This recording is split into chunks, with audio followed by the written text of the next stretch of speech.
Thank you. You too. Right. Wrap up time. And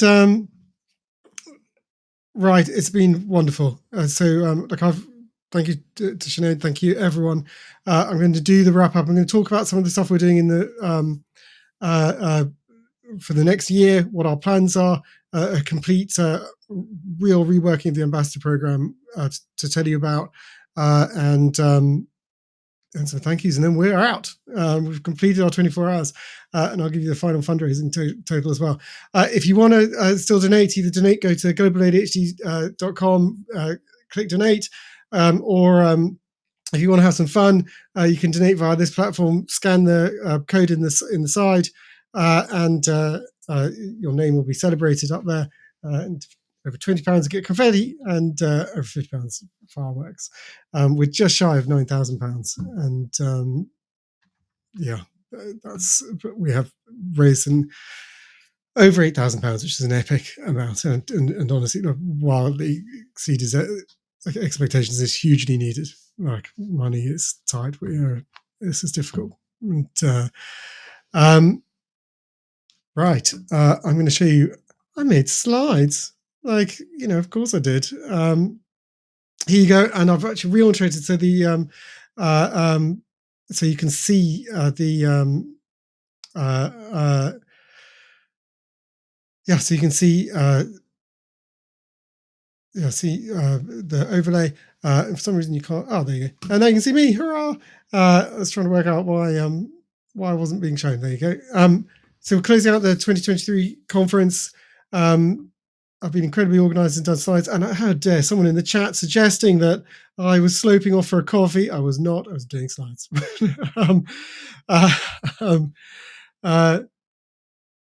Okay. You've seen it quickly. We're going to talk about the problems right now. So I've had to sort of lay off. Either could do a conference or go into battle with the Conservative deputy chairperson. It's absolutely there is an absolute failure of leadership within this country on ADHD, and it is a failure of the NHS. It is a failure of the party in power, and it needs to change. And frankly, we're in the middle of a national patient alert. There's a lack of medication for people with ADHD is a huge, huge problem. And confetti. Thank you very much. Thank you, Andy. That is wonderful of you. Thank you very, very much.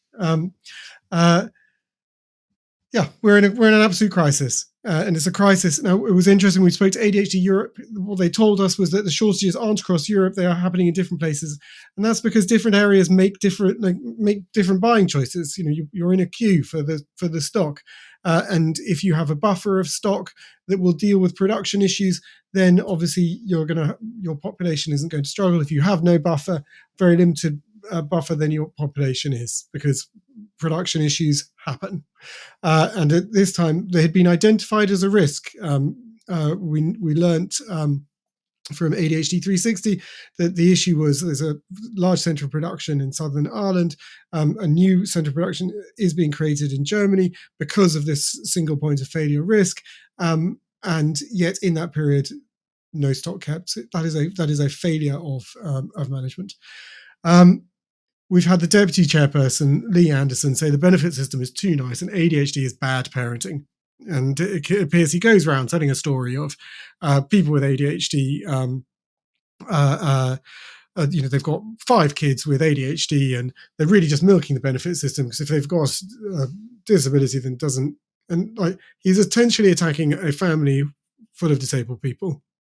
And the fact that he thinks that's acceptable, it goes a long way to saying how the stigma around ADHD, and it's absolutely outrageous. It is outrageous to completely devalue people with ADHD and struggling. Outrageous. Within the NHS, the problems are almost too many to mention, right? You've got the enormous problem of the wait list. We've done a massive FOI. It is going public with a national television channel next week. and it's why I have to be very coy on it. We'd hope to have it done now, but schedule is schedule. And it has shocking results, and we're using it to expose. And one of the things we're going to be creating is a postcode lookup. So you will be able to, fingers crossed, Matt, if you're watching, you've got a big responsibility on technology. So you can look up and find out what your postcode is, what your area is, what the waitlist information we have is, and or that we don't, because in a lot of areas we don't, and that's shocking. Right to choose is it's only available in England. It should be made more widely, but there's a very clear line of travel that it's getting shut down. And so there's a technical shutdown going on at the moment where the right to choose contracts with the providers are being moved from the ICB to the trust, ICBs being the top level of the NHS, trust lower level, and ICB commissioner, trusts implementer. You're only eligible to transfer to a right to choose outsourced provider if they have an ICB contract, and the ICBs are removing those contracts and putting them down to the trusts. And when that happens completely, that will be the end of right to choose in the way that we know it now. And we need to fight to not only stop that, we need to fight to expand right to choose across the entire UK. We've got a massive passporting issue. Like that, you get a diagnosis privately, you'll get a diagnosis in one area, and the next area won't accept it. And it's ridiculous on the NHS that it's not being accepted, which means that the NHS is then retesting, with its complete lack of resources, is then retesting people again. Now it's because they feel that they can't accept an ADHD diagnosis done elsewhere. We need to change that so that they can feel comfortable and they are happy. In York, they're depriving people of an ADHD assessment unless they're suicidal, risk of self-harm or harm to others, so risk to life, and or in family court, having their family broken up. That is outrageous.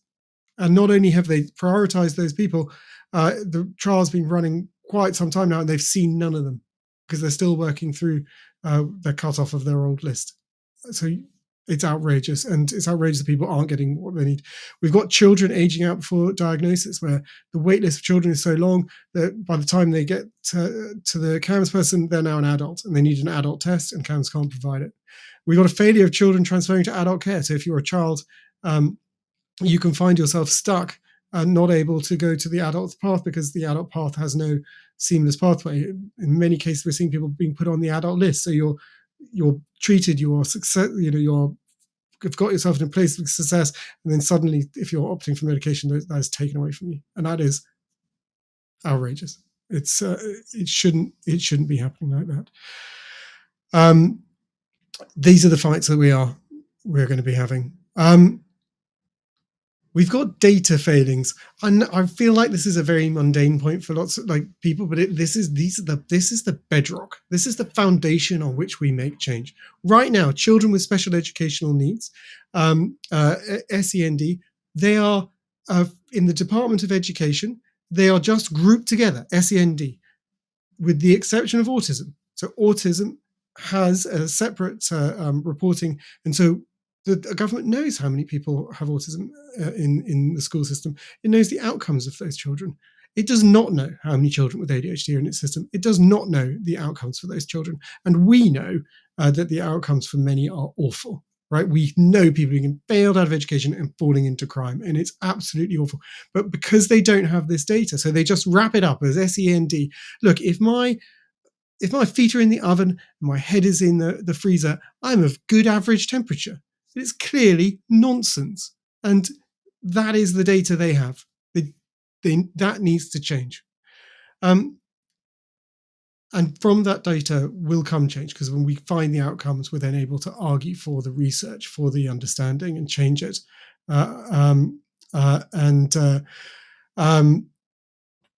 realised I was over the little things. Should anyone wish to donate? Diversity monitoring form. So at the moment, if you do a diversity monitoring form, it asks you, do you consider yourself to be disabled? So many people with neurodiversity, with ADHD, spend an inordinate amount of time trying to make themselves feel that they're not disabled. They don't tick this box because they're fighting so hard not to be. And it's not working. And what we want to do is we need to work out our exact strategy, but probably we need to have a neurodiversity box. Are you neurodiverse? NHS data. So as a part of our big FOI, we found huge gaps in the data, and we have ICBs who don't know their waitlist. How can you commission a service without knowing how many people need it? It is a phenomenal failure, and the fact that for ADHD that's seen as acceptable is a big part of the stigma that people we're not seen as important. That's how that York trial is getting to happen, and that frankly that has to change. And then from there, we're able to properly point to the issues. Our FOI that we've done has taken us around 6 months. We've had to write again and again and again. We then, for a number, had to put in formal complaints because they weren't giving us the data. It shouldn't be like that. It should. Autism has done a great fight where there is now a dashboard. You can click on your error, find it, and it's done within NHS Digital. Where's ours? We need to shine a light on this issue, and data is how we do it. Right, we are going to be reorganizing our ambassador program, and this is something that will be news to a lot of our ambassadors because we're telling people about it now. So look, that map on the right is the map of all the different ICBs in the NHS in the United Kingdom. And what we're going to do is reorganize our ambassadors. Should they wish, they can stay as an ambassador, but into those areas. And the idea is they represent us. They go to the ICB and say, what's the wait list for adults? What is it for children? What are and shine a light locally and drive change. They meet with the council leaders, the head of adult services, the head of child services.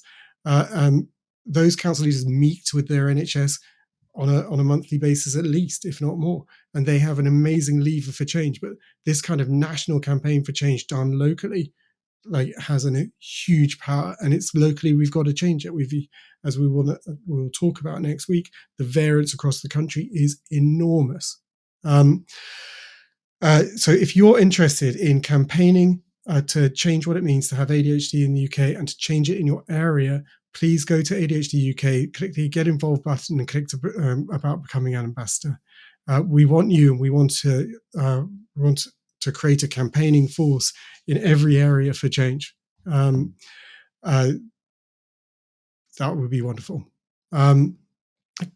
Ambassadors also do fundraising, generally look to fundraise around £500 for the charity whole, because we need the money. And in doing so, they are advocating as well and making a difference. They're telling people that ADHD is important, and that's a big deal too. Do go and have a look at it. That is about to be the campaign for change, and it's going to centre on you as an ambassador. And we've got a general election coming up. There are a lot of wannabe MPs who are going to be going to debates, going to stumps, and we need to make sure ADHD is asked about. And that's local boots on the ground making a difference. And if every wannabe MP gets asked about ADHD, they're going to have to think about it. They're going to have an answer, and that is a big deal because some of them are getting elected. Okay, these were glorious comments, and then we're going to wrap up. Did Henry sleep in that suit too? Henry's face is a work of art. I mean, so expressive with the eyebrows. I've been hyper-fixated on Henry. I think I love watching him. He's lovely. Those are just so funny. Made me laugh. I think you knew it at the time because I started laughing on screen. Thank you. This is for everyone. Right, we're into the thank yous.